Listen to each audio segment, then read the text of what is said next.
是 Vanessa， 这条视频呢是我新买的徕卡 Q3 的第一条视频。那今天呢，我订了很久的徕卡拍立得终于到货了，所以我们来到了独白梦去取货啦，走吧。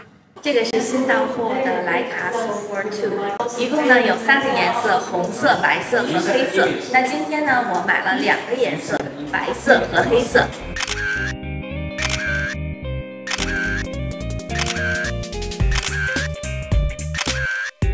这个徕卡的拍立得呀，真的是太难买了。我订了1个多月才订到这2个 Soul For 2。现在我准备拆箱啦。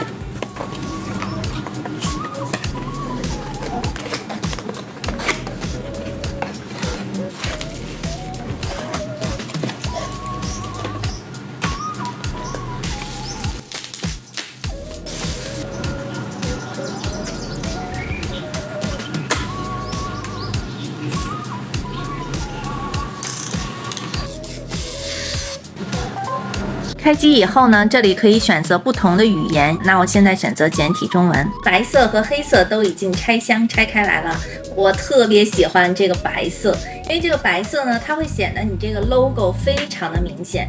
它整个的这种面呢都是这种镜面，黑色也是。它黑色上面的设计呢，上面是黑的，下面镜面的这一块是灰色的，所以整体的设计感都非常的强。我觉得它最大的亮点呢，就是它这种磁吸的镜头盖，它是这样一吸就吸上去了。它自拍呢也是很方便的，它前面有一个自拍的按钮。对于我来说呢，我为什么要买这个相机？最大的一个特点就是它不仅仅是一个拍立得，它也可以作为数码相机成像。还有我非常喜欢的它一点的设计，就是它前面的这个拨片。它还原了几十年前的这种胶卷相机的感觉，就是你一拨片，它就会打印出来相纸。转动前面的这个滚轴呢，你就是可以调节不同的模式，像这个镜面模式啊，双重曝光啊，还有可以拍半边框。我最喜欢呢就是这种漏光的模式，也是很好的仿照了胶片相机的这种成像。就像有些人他的相机很老了，就会有这种漏光的这种情况出现，所以这样就是感觉你的照片很有年代感。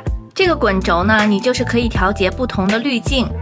在选择照片模式的时候呢，你也可以选择徕卡最经典的 monochrome 单色配色。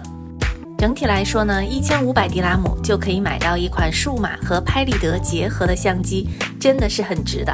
更何况它还是徕卡，还等什么呢？那就赶快让它成为你人生中的第1台徕卡吧。